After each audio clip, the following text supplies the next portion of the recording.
கர்த்தருடைய வார்த்தை சொல்லும்படியாக கர்த்தர் கொடுத்த நல்ல அந்த வாய்ப்புக்காக நான் கர்த்தரை துதிக்கிறேன். இதற்கு வாய்ப்பு கொடுத்த அம்மா அவர்களுக்கு நன்றி கூறுகிறேன். வந்திருக்க உங்கள் அனைவருக்கும் என்னுடைய நன்றியை கூறுகிறேன். சங்கீதம் 34:8 கர்த்தர் நல்லவர் என்பதை ருசித்து பாருங்கள். நம்ம நல்லவர் என்பதை ருசித்து பாருங்கள். இந்த நல்ல தலைப்புல ருசித்து பாருங்கள். எதிலெல்லாம் நம்ம ருசித்து பார்க்க வேண்டும் என்றால், முதலாவது தேவ ஞானத்தை ருசித்து பாருங்கள். கொலோசியர் 2:3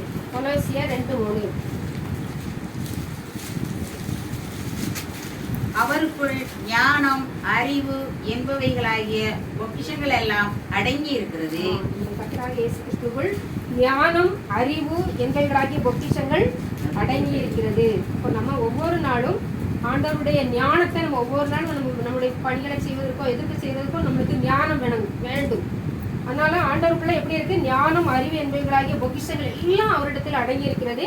அவரிடத்திலிருந்து நம்ம ஒவ்வொரு நாளும் நம்ம ஞானத்தை பெற்று நம்முடைய கடமைகளை பணிகளை செய்கிறோம். அந்த ஞானத்தை நம்ம ருசித்து பார்க்க வேண்டும். நம்ம ஒவ்வொரு நாளும் ஆண்டவர் தருகிற ஞானத்தை நம்ம ருசித்து பார்க்க வேண்டும். சாலமோன் ராஜாவுக்கு கர்த்தர் நல்ல ஞானத்தை கொடுத்திருந்தார். அந்த ஞானத்தை சாலமோன் ராஜா ருசி பார்த்தார். 2 ஸ்திரீகள் அவர்கிட்ட நியாயம் விசாரிக்க வரும்போது நல்ல அருமையாக அந்த 2 ஸ்திரீகளுக்கும் சாலமோன் ராஜா தீர்ப்பு கொடுத்தார். உயிரோடு பிள்ளையை யாருக்கு கொடுத்தாருன்னு நம்ம 1 ராஜாக்கள 4ஆம் அதிகாரம் 29ஆம் நம்ம பார்ப்போம். அப்போ இஸ்ரேல் எல்லாரும் இந்த சாலமோனுடைய அந்த ராஜா நியாயம் விசாரித்ததை கருத்து இவ்வளோ ராஜாவுக்கு இவ்வளவு ஞானம் இருக்கிறது என்று சொல்லி இஸ்ரேல் ஜனங்கள் எல்லாரும் அவரை பாராட்டினார்கள். அவருடைய ஞானத்தை கண்டு அதிசயித்தார்கள். அப்படி சாலமோன் ராஜாவுக்கு அவ்வளோ ஒரு ஞானம். அவருக்கு 3000 நீதிமொழிகள் எழுதியிருக்கிறார், 1000 பாடங்கள் எழுதியிருக்கிறார் இந்த சாலமோன் ராஜா. இந்த சாலமோன் ராஜா ஆண்டவர்கிட்ட உனக்கு என்ன வேணும்னு கேட்கும்போது ஆண்டவர்கிட்ட என்னதை கேட்டான்? ஞானத்தை கேட்டார். ஆனா அந்த கேட்டது ஆண்டவருக்கு ரொம்ப உகந்த விண்ணப்பமா இருந்துச்சு. அதனால கேளாத ஐஸ்வர்யத்தையும் அவருக்கு கொடுத்தாரு. இப்படி சாலமோன் ராஜா ஆண்டவர் கொடுத்த ஞானத்தை ஒவ்வொரு நாளும் ருசித்து பார்த்தார். நம்ம இன்னும் கூட பாத்தீங்கன்னா ஆண்டவருடைய படைப்புகள் எல்லாம் நம்ம பார்க்கும்போது ஆண்டவர்கிட்ட எவ்வளவு ஞானம் இருக்குங்கிறத நம்ம பார்ப்போம். ஆண்டவருடைய ஆதியாகமத்துல 1 அதிகாரத்துல ஆண்டவர் வார்த்தையினால் அந்த உலகத்தெல்லாம் அவர் படைத்ததை, மிருகங்கள், பறவைகள், இப்படி ஒவ்வொரு இயற்கைகளெல்லாம் நம்ம பார்க்கும்போது ஆண்டவருடைய ஞானம் எவ்வளவு பெரியது என்பதை நம்ம ருசி பார்க்க முடியும். அப்போ நம்ம ஒவ்வொரு நாளும் நம்ம பணியை செய்யறதுனாலும் சரி, எங்க போனாலும் நம்மளுக்கு ஞானம் வேணும். இந்த நீதிமொழிகள் 31ஆம் அதிகாரத்துல கூட பார்க்கிறோம். குணசாலியான ஸ்திரீ ஞான விளங்கதான் தன்னுடைய வாயை திறக்கிறாள். தயவுள்ள போதகம் தான் அவளுடைய நான்மேல் இருக்கும். அப்ப நம்ம ஒவ்வொருத்தரும் பேசும்போது கூட ஒரு ஞானம் வேணும். குடும்பத்துல பேசுறதுக்கு ஞானம் வேணும். பணி செய்யற இடத்துல செய்யறதுக்கு, மற்றவங்கள பேசுறதுக்கு நம்மளுக்கு ஒரு ஞானம் வேணும். எங்க யார்கிட்ட பேசுறதுக்குனாலும் நம்ம ஞானத்தோட பேசுறதுக்கு ஆண்டவருடைய ஞானத்தை நம்ம ஒவ்வொரு நாளும் நம்ம ருசிக்கணும். 2வதாக தேவ நடத்துதலை ருசித்து பாருங்கள். தேவ நடத்துதலை ருசித்து பாருங்கள். அதுல யாத்ராகமம் 13:21 யாத்ராகமம் 13:21 அவர்கள் இரவும் பகலும் வழி நடக்க கூடும்படிக்கு கர்த்தர் பகலில் அவர்களை வழி நடத்த மேக ஸ்தம்பத்திலும் இரவில் அவர்களுக்கு வெளிச்சம் காட்ட அக்னி ஸ்தம்பத்திலும் அவர்களுக்கு முன் சென்றார். நமக்கு தெரியும், இஸ்ரேல் ஜனங்கள் எகிப்து தேசத்துல அடிமையா இருந்தாங்க. ஆண்டவர் அவர்களை கண்ணோக்கி பார்த்து பாலும் தேனும் ஓடுகிற கானான் தேசத்துக்கு அழைத்து வராங்க. வரும்போது மோசே அழைத்துட்டு வர்றாரு. அவங்க வனாந்திர வழியா வராங்க. எகிப்து தெரிஞ்சாங்க, தண்ணி இல்லை. அவங்க சாப்பிட்றதுக்கு மண்ணா கேட்டாங்க, அப்புறம் சாப்பிட்றதுக்கு அவங்க இறைச்சி கேட்டாங்க. எல்லாத்தையும் ஆண்டவர் நேர்த்தியா அவங்கள வழி நடத்திட்டே வந்தாங்க.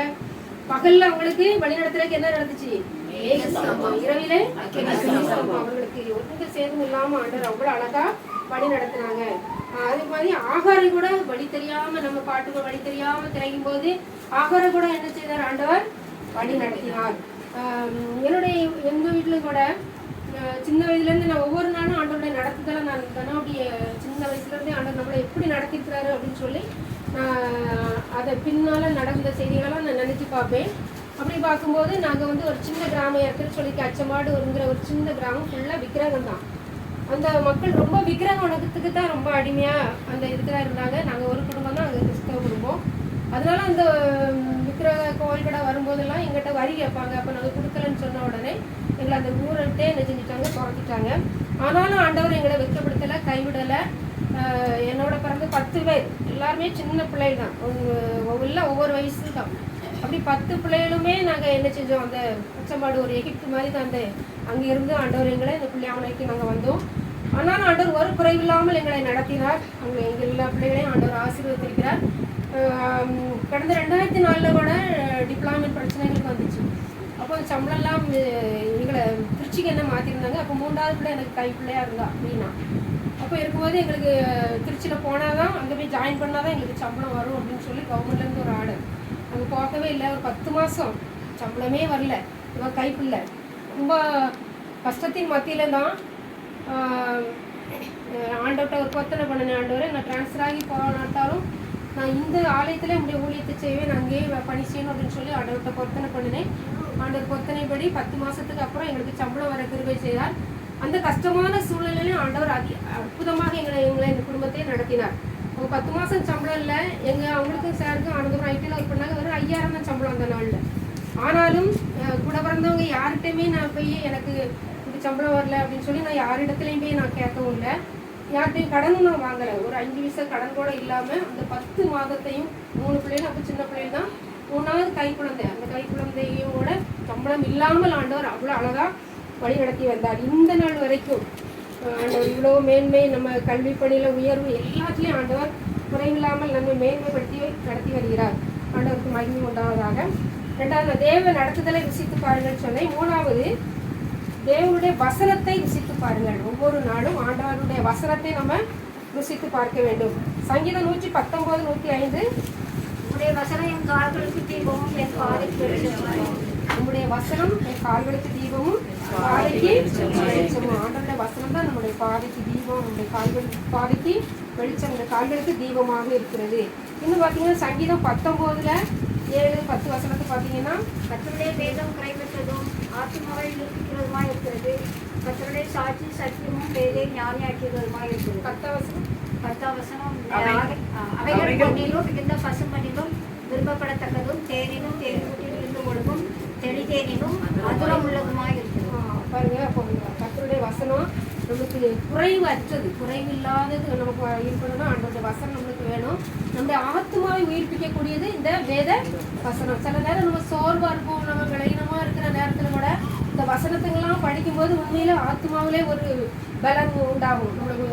நம்மளுக்கு கொஞ்சம் உடம்புல சரியில்லையா, சில வசனங்களை நம்ம மனப்பாடமாக நம்ம அதை படித்து அந்த வசனத்தை திருப்பி திருப்பி நம்ம சொல்லிகிட்டே இருக்கும்போதே இந்த வசனத்தில் ஜீவன் இருக்குது, இந்த வசனத்தில் நம்மளுக்கு பலன் இருக்குது, சுகம் இருக்குது, எல்லாமே இந்த வேத வசனத்தில். நான் அதிகமாக வேத வசனத்தை மனப்பாடம் படிக்கிறது ரொம்ப பிடிக்கும். அதனால தான் பைபிள் எக்ஸாம் எங்கேனாலும் நம்ம அதிகமான மனப்பாடங்களை நல்லா படித்து அந்த வசனத்தில் இரவு தூங்குறதுக்கு முன்னால் கூட நிறைய வசனத்தை நான் சொல்லிட்டே அப்படியே தூங்குவேன். கிச்சனில் சமைக்கும் போது இந்த வசனம் நம்ம சொல்ல சொல்ல நம்மளோட உடல்லே ஒரு பலன் தெரிகிறது. 3 வருடமாக எனக்கு இந்த கால்வலி முட்டுவலி பிரச்சனை ரொம்ப கஷ்டப்பட்டேன். ஆனாலும் ஆண்டவருடைய கிருபையினால இந்த வேத வசனம் இன்றைக்கு வரைக்கும் எல்லா பணிகளையும் செய்கிறதுக்கு, ஆண்டவர் தந்த ஊழியம் எல்லாத்தையும் செய்வதற்கு இந்த வேத வசனம் தான் எனக்கு பலன் தருகிறது, இது உயிர்ப்பிக்கிறது. நம்ம ஆண்டவர் இதில் நிறைய இந்த வேதாகத்தில் வாக்குத்தத்த வசனம் இருக்குது. நம்ம கவலைப்படும் போது கூட அவர் உங்களை விசாரிக்கிறவர் அப்படின்னா உங்கள் கவலைகள் எல்லாம் அவர் மேல் வைத்திருங்கள். நிறைய வாக்குத்தத்த வசனங்கள் எல்லாம் இதுக்கு ஆண்டவர் நம்மளுக்கு தேடி வச்சுருக்காங்க. அப்போ நம்ம பயப்படாதே, நான் உன்னோடு இருக்கிறேன். சில நேரம் ஸ்கூலில் ஏதாவது இன்ஸ்பெக்ஷன் வந்து அப்படி இருந்தாலும் கொஞ்சம் நம்மளுக்கு ஒரு பயம் வரும். ஆனாலும் பயப்படாதே, நான் உன்னோடு இருக்கிறேன் அப்படின்னு சொல்லி இந்த வசனத்தை நம்ம சொல்லி நம்ம அதுக்காக நம்ம காரணம் ஜெயிச்சுட்டு போகும்போது ஆண்டவர் நம்மளோட கூட இருந்து பெரிய காரியங்களை செய்கிறார். 3வது சொன்ன தேவ வசனத்தை நம்ம ஒவ்வொரு நாளும் ருசித்து பார்க்க வேண்டும். 4வது தேவ அன்பை ருசித்து பாருங்கள். தேவனுடைய அன்பு, அவருடைய அன்பு, சிலுவையினுடைய அன்புக்கு முன்னால இந்த உலகத்துல எதுவுமே இல்லை. சிலுவையின் அன்பு தான் இயேசுவின் அன்பு. நம்ம பாட்டு கூட படிச்சிருக்கோம், இயேசுவின் அன்பு.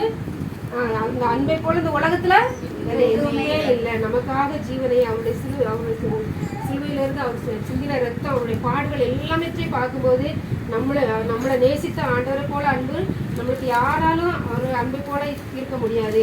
அவ்வளோ பெரிய அன்பு. ரோமர் 5:8 யோசனை. ரோமர் 5:8. நாம் பாவிகளாய் இருக்கையில் கிறிஸ்து நமக்காக மரித்ததினாலே தேவன் நம்மேல் வைத்த தமது அன்பை விளங்க பண்ணுகிறார். நம்ம பாவிகள், நம்ம எல்லாருமே பாவிகள். நம்ம பாவிகளா இருக்கையில் தேவன் நமக்காக சிலுவையிலே மரித்து அவருடைய அன்பை, எவ்வளவு பெரிய அன்புங்கிறதை விளக்க பண்ணுகிறார். இன்னும் யோவான் 3:16 தேவன் தம்முடைய ஒரே பேரான குமாரனை விசுவாசிக்கிறவனோ அவன் கெட்டுப் போகாமல் நித்திய அடையும்படிக்கு அவரை தந்தது இவ்வளவாய் உலகத்தில் அன்பு கூர்ந்தார். நம்ம இவ்வளவா என்று இவ்வளவு சொல்ல முடியாது. எவ்வளோ பெரிய அன்பு நம்முடைய ஒரே பிறந்த குமாரனை விசுவாசிக்கிறவன் எவனும் அவன் கெட்டு போகாமல் நம்ம எல்லாருமே நித்திய ஜீவனை அடைய வேண்டும் என்று சொல்லி சிலுவையிலே தன்னுடைய ஜீவனை கொடுத்தார். தேவனுடைய அன்பு அவ்வளோ பெரியது. ஒவ்வொரு நாளும் சிலுவைக்கு முன்பாக நம்முடைய அன்பு அவருடைய அன்பு எவ்வளோ பெரியது என்பதை சொல்லி நம்ம ஒவ்வொரு நாளும் நம்ம ருசித்து பார்க்க வேண்டும். கடைசியாக தேவ ஆசீர்வாதத்தை நம்ம ருசித்து பார்க்கணும். தேவ ஆசீர்வாதத்தை ருசித்து பார்க்கணும். ஆதியாகமத்தில் ஆபிரகாமை எவ்வளோ ஆண்டவர் பெரிய செல்வ சீமம், பொண்ணு, வெள்ளி, ஆஸ்தி எல்லாம் இருந்தது. அந்த ஆபிரகாமுக்கு அந்த ஆசீர்வாதத்தை எல்லாம் அவன் ருசித்தார். யார்? ஆபிரகாம். நீதிமொழிகள் 10:22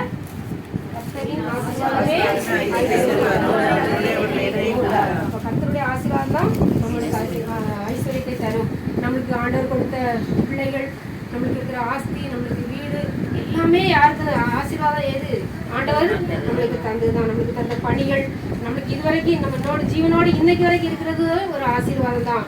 அப்படி ஒவ்வொரு நாளும் ஆண்டவர் நம்மளுக்கு பிள்ளைகளுக்காக, வேலைக்காக, பலன், சுகம் எல்லாத்துக்கும் ஆண்டவர் தந்த இயேசப்பா நீங்க தந்த ஆசீர்வாதம், நீங்க தந்த கிருபை, இது எல்லாமே நம்மகிட்ட ஒன்றும் இல்லை, எல்லாமே ஆண்டவருடைய ஆசீர்வாதம். அந்த ஆசீர்வாதத்தை ஆண்டவர் தந்ததுக்காக ஒவ்வொரு நாளும் நம்ம ஆண்டவருக்கு நன்றி சொல்லி அவருடைய அன்பை, அவருடைய ஆசீர்வாதத்தை, அவருடைய வழி நடத்துதலை ஒவ்வொரு நாளும் நம்ம ருசித்து பார்க்கணும். இப்படி பார்க்கும்போது ஆண்டவர் நம்மளை எல்லாரையும் ஆசீர்வாதத்தை, நம்ம இந்த உலகத்துல வாழ போற ஒரு வாழ்க்கை ஒரே ஒரு வாழ்க்கை தான். அந்த ஒரு வாழ்க்கையை நம்ம ஆண்டவருக்காக நம்ம வாழுவோம். ஆண்டவருடைய அன்பை நம்ம ஒவ்வொரு நாளும் ருசித்து பார்ப்போம். அவருடைய வழி நடத்துதல தினம் ஆண்டவர் என்ன எப்படி நடத்துறாரு, நம்ம சில நேரங்களில் கலங்கி தவிப்போம், என்ன செய்ய, அடுத்த நாள் என்ன செய்யணும் அப்படின்னு கூட நம்ம நினைப்போம்.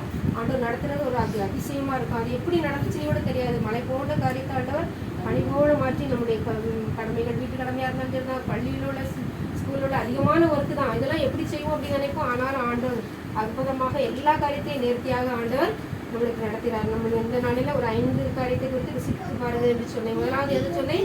தேவனுடைய ஞானத்தை நம்ம ருசித்து பார்க்கணும். இரண்டாவது தேவ வழி நடத்துகிறத நம்ம ஒவ்வொரு நாளும் ருசித்து பார்க்கணும். மூன்றாவதாக தேவ ஆண்டவர் நம்ம கையில தந்த அந்த விளையாட பெற்ற அந்த வேத வசனத்தை நம்ம ஒவ்வொரு நாளும் ருசித்து பார்ப்போம். நான்காவதாக அன்பு, சிலுவையுடைய அன்பு, தேவனுடைய அன்பு. இவ்வளோ ஒவ்வொரு நாளும் நம்ம இந்த நாளில் அதிகமாக பார்த்திருந்து ஒவ்வொரு வீடுகள்லையும் நம்ம சிலுவையினுடைய பாடுகளை நம்ம சிந்தித்து வருகிறோம். தேவனுடைய அன்பை ஒவ்வொரு நாள் சிலுவையை நோக்கி நம்ம ருசித்து பார்ப்போம். கடைசியாக தேவன் நம்மளுக்கு தந்த ஆசீர்வாதத்தை ஒவ்வொரு நாள் ருசித்து பார்ப்போம். அப்படிப்பட்ட ஆசீர்வாதத்தை நம்ம வந்து இருக்கிற அனைவருக்கும் தந்து ஆசீர்வாதம்.